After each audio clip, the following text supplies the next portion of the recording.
Hello, this is Willie with the Basement Kings. This is our Ash Street project in Dallas, and this is a drainage situation that's around the basement. And we've just run into a lot of issues in the front, is because see the multiple trees, the roots are pretty extensive. I guess the way to explain it is you look at the height of the tree and you double the size of the roots. And that will give you an idea of how many roots are all around this front yard. Which, so we've been cutting multiple paths like a maze. So what we're going to have is we're going to take that downspout there, as you can see, coming down on the other side of the gate. And that's the only surprise we have so far. We're going to excavate that coming right through here, and we're going to catch it right here where the sprinkler is.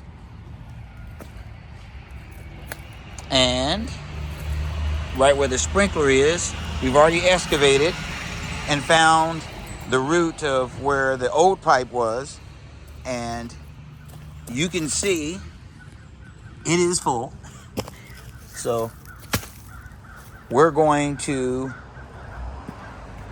slope that, remove that up under the pavers, and already we removed it on the other side.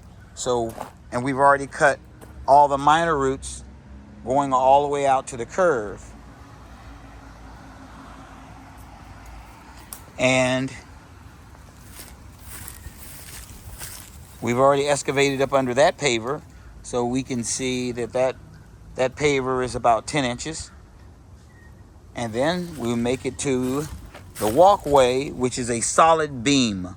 So what we're going to do is, we'll cut that concrete just deep enough for us to place our pipe, and then we will put it back, and we'll run out through the area that we know there's going to be roots, but the roots may not be as extensive right here in the middle between the two trees, and cut the concrete here at the curve, which is similar to the way this one was done. See?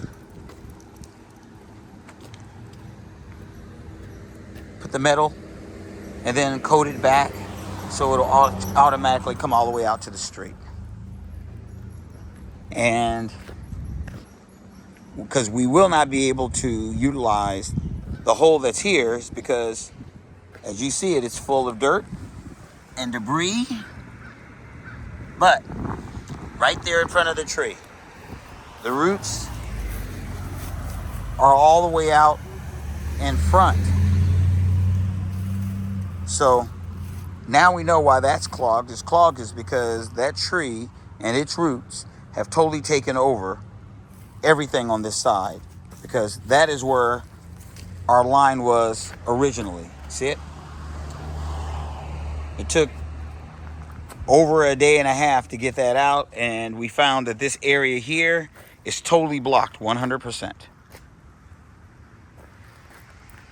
So we will abandon this portion and use the backside here. And as you can see, that goes straight up to where we will encase that gutter, because you can see this is what the previous gutter was looking like. So why is this situation so bad? This situation is bad over here is because the gravel was allowing quite a bit of the mud, and the drain, those socks, which I'm not a fan of, does allow blockage. And once it began filling up and around it, it sealed it, and water wasn't able to properly move. So we'll put new gravel and clean out the areas. But as you can see, this drain has not been draining for a long time. That's the original pipe that was in there. So we finally got that out. and opened up a path. So now that we can see the mess that was created and how we will drain the front yard, we can get busy. Hello, thanks for watching. If you like our video, please subscribe, follow, like, or visit us at thebasementkings.net. Thank you and have an excellent day.